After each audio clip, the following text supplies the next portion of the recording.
పోరి అంటే దరిద్రం రా, దరిద్రం అంటే పోరి.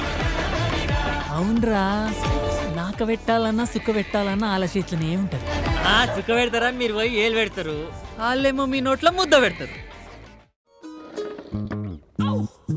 మన బాల ఏం చేశాడు కొంచెం మీకు అర్థమయ్యేలా చెప్తాను.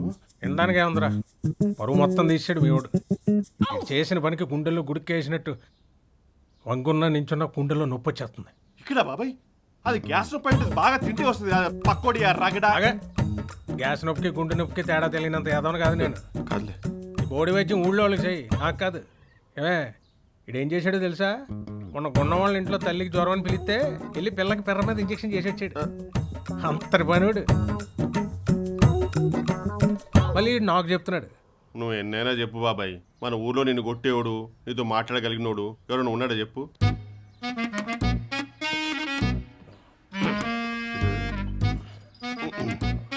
చెప్పు, ఏదో చెప్తాను చెప్పు. అది బాబాయ్ చెప్తున్నాను. ఇప్పుడు నీకు అన్ని విషయాలు మంచి పట్టుంటుంది కదా, అలాగే ఇప్పుడు మన పురాణాలు ఉన్నాయి కదా, అదే మహాభారతం రామాయణం.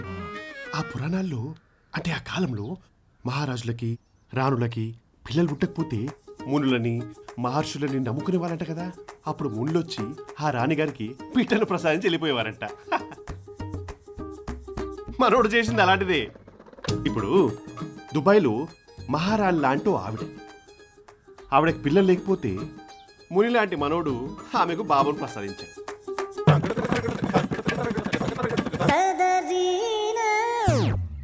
కాకపోతే పోతే ఇప్పుడు ఇడు మున అంటావు.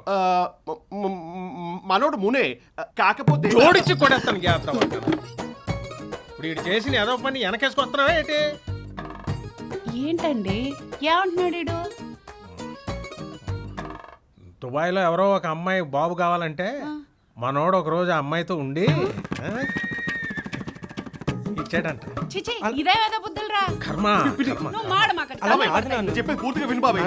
మనోడు అసలు అమ్మాయిని కలవనే లేదు. కలవకుండా పిల్లలు ఎలా పుడతారా? నేను ఇద్దరు పిల్లలు కలలేదా నాకు తెలీదా? చేసిందే బూతు పని అంటే మళ్ళీ దాన్ని ఎవరించడం. తాట తీసేస్తాను రే ఇంకొకసారి ఇలాంటి పిచ్చి పిచ్చి బూతు బాగాతో లింపిద్దని. అది బాబాయ్ అసలు వీళ్ళకి వినడం రావట్లేదా, నాకు చెప్పడం రావట్లేదా, నాకైతే అర్థం కావట్లేదు. చేసిన ఎదవ పనికి మళ్ళీ మునులతోటి దేవుళ్ళతోటి పోల్చుకోవడం. కళ్ళు పోతాయిరా ఎదవల్లారా ఎదవల్లారా.